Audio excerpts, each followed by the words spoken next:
প্রিয় দর্শক, এই দেখুন, লক্ষ টাকা দিলেও এই জিনিস পাওয়া যায় না। কারণ এই জিনিসগুলো প্রাকৃতিকভাবে আপনা আপনিই হয়।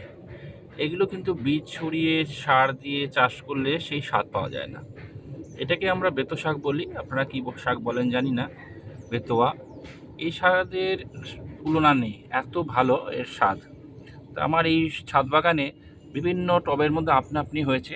তা আজকে শাকগুলো তুলবো, আসো একটু দেখাও তো প্রিয় দর্শকদের। এখানে অনেক শাক তোলা হয়ে গেছে। আমি ভাবিনি ভিডিও করার কথা, আমি ভুলে গেছিলাম। আসলে ভিডিও করাটা তো আমার প্রফেশন। দেখুন আপনা আপনি কিন্তু এই আনারস গাছের সাথে হয়েছে। আমি মোটামুটি তোলা হয়ে গেছে আজকে আমার, তখন আমার ভিডিও করার কথাটা মনে ছিল না।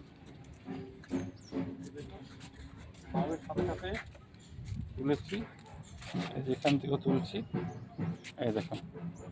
এবার সেই কালকে আলু তুলেছিলাম, সেই আলুর তলাতেই এই সমস্ত বেতর শাকগুলো হয়েছে।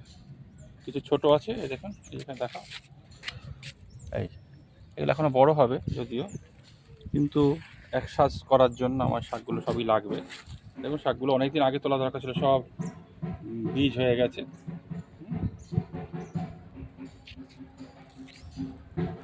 তা এই যাই হোক, মোটামুটি এই একদম এক সাজ মতন হয়ে গেছে।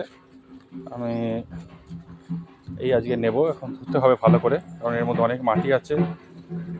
আর কিছু নটে শাক নিয়ে নেবো সাথে, যদি কম পড়ে। এই দেখুন ছাদ বাগান থেকে তুললাম, কত সুন্দর ফ্রেশ ফ্রেশ।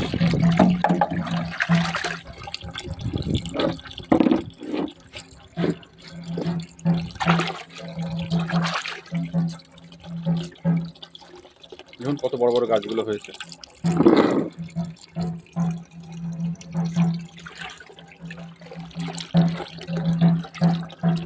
মনে হচ্ছে এক সাজ হয়ে যাবে আমাদের মতো, তিনজন মতো লোক, খুব বেশি লাগে না।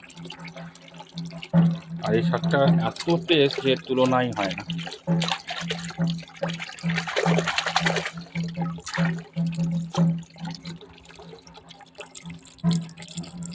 এটা কিন্তু একদম পিওর দেশি, অর্থাৎ আমি কিন্তু এর কোনো বীজ ছড়াইনি বা বীজ লাগাইনি, এগুলো সম্পূর্ণ ন্যাচারাল, আপনা আপনিই উঠেছে।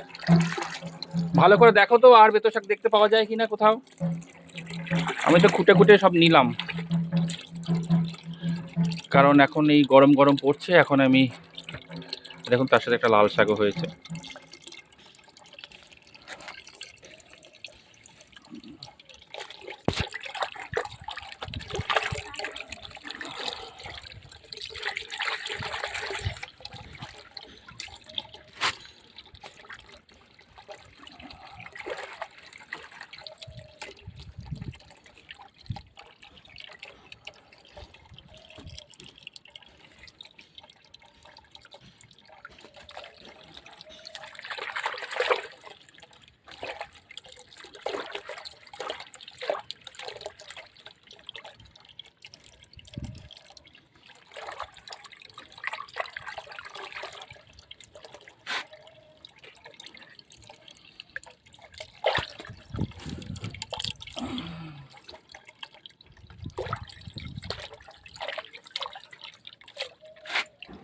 যাদের লক্ষ লক্ষ কোটি কোটি টাকা, তারা চাইলেও কিন্তু এই জিনিসগুলো পাবে না, কারণ এগুলো একমাত্র গ্রামে প্রাকৃতিকভাবেই, এগুলো প্রাকৃতিক সম্পদ।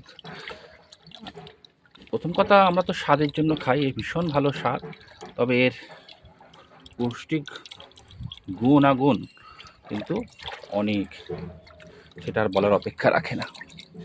যাই হোক, আজকের মতন ভিডিও এখানেই। এই দেখুন এক সাজ মতন হয়ে গেছে, এই দিয়ে হয়ে যাবে আমাদের।